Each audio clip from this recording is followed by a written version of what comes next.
भगवते वासुदेवाय। अब परमात्मा के स्थूल एवं सूक्ष्म स्वरूप का वर्णन है। आगे चलते हैं कथा की तरफ। नारद जी भगवती की महिमा सुनकर प्रसन्न हो गए। उन्होंने पुनः ब्रह्मा जी से प्रश्न किया कि ब्रह्म का स्वरूप क्या है। ब्रह्मा जी ने कहा, हे नारद, निर्गुण का कोई रूप नहीं है। इसे इन आँखों से नहीं देखा जा सकता, केवल अनुभव से जानने में आते हैं। इनको पुरुष एवं प्रकृति भी कहते हैं। दोनों वजन में अविनाशी हैं। शक्ति शक्तिमान दोनों में कोई भेद नहीं है। भगवान शक्ति के आधार पर ही भक्तों की रक्षा, अपने भक्तों की रक्षा करते हैं।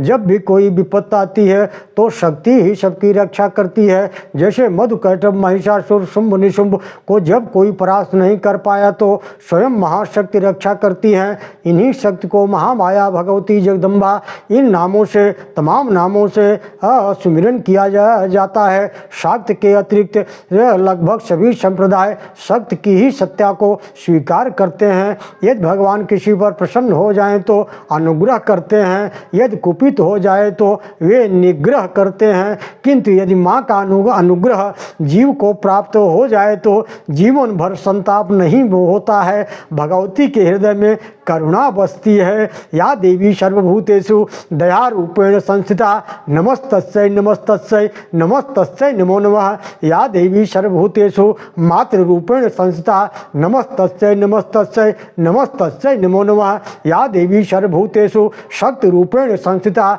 नमस्तस्यै नमस्तस्यै नमस्तस्यै नमो नमः। भगवान श्री राम ने जयंत पर जब बाण चलाया तो वह भयभीत होकर तीनों लोकों में भागा, परंतु उसे कहीं शरण नहीं मिला। तब नारद जी के कहने से वह पुनः प्रभु श्री राम की शरण में आ गया, परंतु इस बार उसकी पूंछ भगवान की तरफ थी और उसका मुख माता भगवती पराम्बिका सीता की तरफ था। जैसे मानो वह सीता जी से विनती कर रहा हो कि हे जगत जननी जगन्माता, आप तो साक्षात करुणा स्वरूपा हैं। आप ही मुझे प्रभु के कोप का भाजन बनने से बचा सकती हैं। हे माता, हमारी रक्षा करें। माता सीता ने प्रभु राम के कोप से जयंत की रक्षा कर ली। अर्थात माता का संरक्षण जिसे प्राप्त हो जाता है, स्वयं परमात्मा भी उसे दंडित नहीं कर सकते। ओम नमो भगवते वासुदेवाय। ओम नमो भगवते वासुदेवाय। नारद कहते हैं, हे तात, तीनों गुणों का स्वरूप हमें समझाइए, त्रिगुणात्मक अहंकार का वर्णन कीजिए। ब्रह्मा जी कहते हैं, त्रिविध अहंकार की तीन शक्तियां हैं। सात्विक अहंकार, ज्ञान शक्ति राजस अहंकार, क्रिया शक्ति तामस अहंकार। तामसी अर्ध शक्ति से पंच तन मात्राएँ शब्द स्पर्श रूप रसगंध उत्पन्न हुई। राजसी क्रिया शक्ति से 5 ज्ञानेंद्रियाँ तथा 5 कार्य कर्मेंद्रिया, वाणी, हाथ पैर, गुदा, गोयांग और प्राण, अपान, व्यान, समान, उदान, रसना, नेत्र, नासिका, ये 5 प्राणवायु उत्पन्न हुई। सात्विक ज्ञान शक्ति से इन इंद्रियों के अधिष्ठात्री देवताओं का प्रागट्य हुआ। ब्रह्मा जी कहते हैं, हे तात नारद जी, आपको गुणों को समझा कर कहता हूँ, यह अत्यंत महत्वपूर्ण अवस्था है।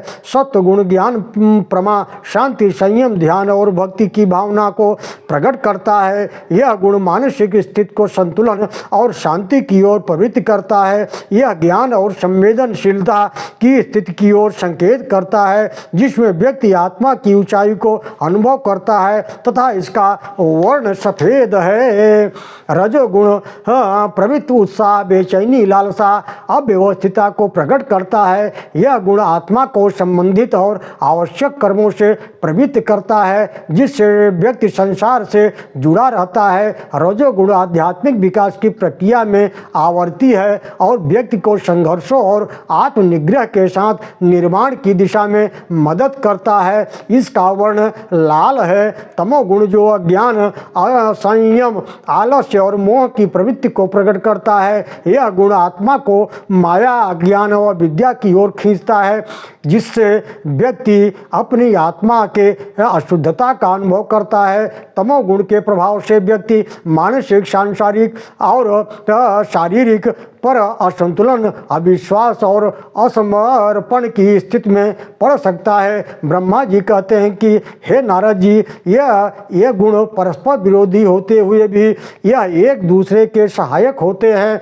तीनों गुण अगर सही मात्रा में हो तो व्यक्ति सुखी हो जाता है, अन्यथा वे उसके दुख के कारण बनते हैं। जैसे दीपक में तीनों गुण एक साथ एक दूसरे से मिश्रण से तेल, बत्ती, अग्निशिखा तीनों विरोधी हैं, किंतु तीनों के सहयोग से ही दीपक में प्रकाश उत्पन्न होता है। इससे यह निष्कर्ष निकलता है कि गुण हमारे दुखों के कारण नहीं है, बल्कि गुणों का असमय में आ जाना हमारे दुखों का कारण है। जिस समय जिस गुण की आवश्यकता होती है, अगर वह गुण हमारे जीवन में आ रहा है तो वह हमारे सुख का कारण बनेगा, और जिस कारण की गुण की आवश्यकता नहीं है, अगर वह गुण हमारे जीवन में आ रहा है तो वह हमारे दुख का कारण बनता है। विरुद्धं हि तथा तैल मग्निनाश संगतम तैलों वर्ती विरोध्येव पाठकोपि परस्परम। ओम नमो भगवते वासुदेवाय। ओम नमो भगवते वासुदेवाय। नारद जी यह प्रसंग व्यास जी को सुनाते हैं तथा व्यास जी ये प्रसंग राजा जन्मेजय को सुनाते हैं। व्यास जी कहते हैं कि हे राजन, वे जगदम्बा जगत का मूल कारण है, अतः आप उन्हीं का पूजन करो। उनकी कृपा से मूर्ख पंडित हो जाता है तथा निर्धन धनवान हो जाता है। जन्मेजय जी प्रश्न करते हैं, प्रभु निर्धन धनवान हो जाता है यह तो ठीक है, किंतु मूर्ख पंडित हो जाता है, यह बात मेरे समझ में नहीं आई। व्यास जी कहते हैं, हे राजन, आपकी शंका बिल्कुल ठीक है। मैं आपको एक प्रसंग सुनाता हूँ। देवी के बीज मंत्र की महिमा के प्रसंग में सत्यव्रत का यहाँ कथा आती है। हे राजन, यह एक बार ऋषियों की सभा में जमदग्नि ऋषि ने पूछा, तब लोमस द्वारा इसका समाधान किया गया। लोमस ऋषि कहते हैं, हे ऋषिवर, देवदत्त नाम का एक ब्राह्मण था, वह निसंतान था। उसने पुत्र प्राप्ति के लिए विविध पूर्वक यज्ञ किया। यज्ञ में मुनिवर सुहोत्र को ब्रह्मा, याज्ञवल्क्य जी को अर्ध्यर्व, बृहस्पति जी को होता और पैल मुनि को प्रस्तोता तथा गोभिल मुनि को उद्गाता बनाया। सामवेद के श्रेष्ठ उद्गाता गोभिल मुनि सस्वर मंत्रोच्चारण कर रहे थे, लेकिन बार बार श्वास लेने से उनका स्वर भंग हो रहा था। देवदत्त को क्रोध आ गया और देवदत्त ने कहा मूर्खोस्ति मुनु मुख्याद्य स्वरभंग स्तोया कृत।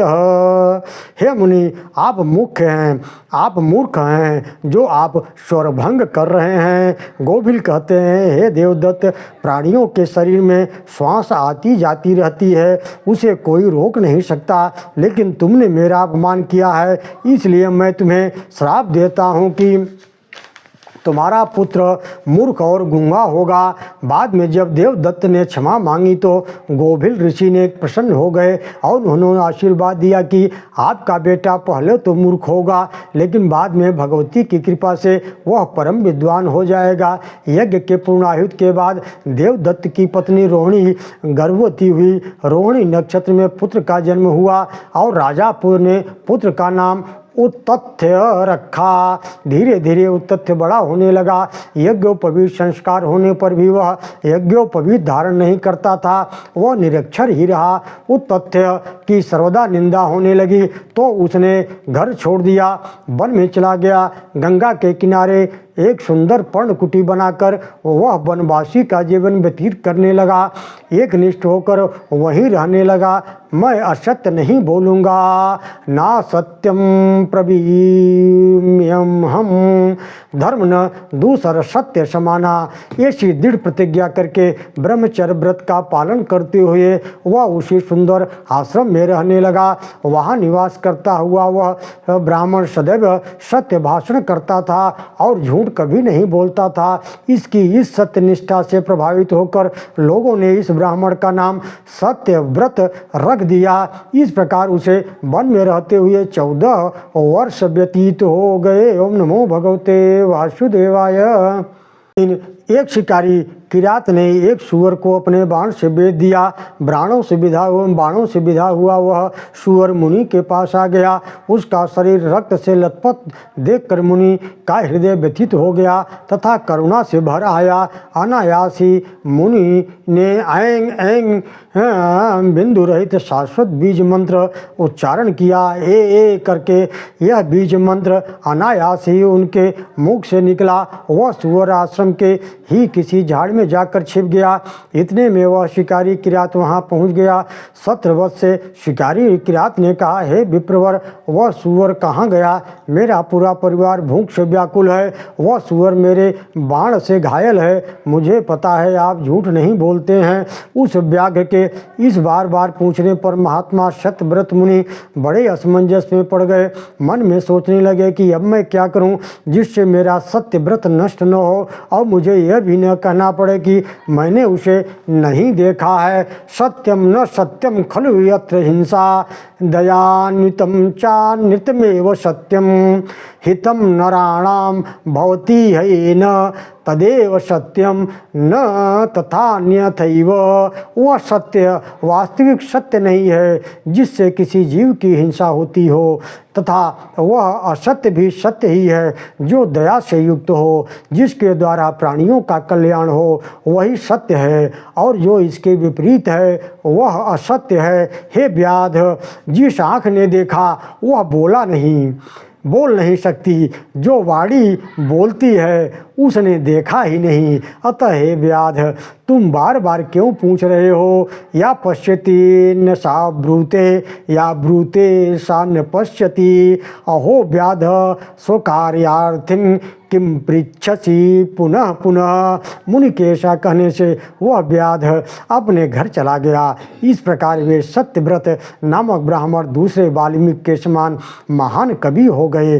बाण से आहत हुए सूअर को देखकर मुनि के मुख में ए शब्द उच्चारित हो गया था। उस बीच मंत्र से प्रसन्न होकर भगवती ने उन्हें दुर्लभ विद्या प्रदान कर दी। ओम नमो भगवते वासुदेवाय।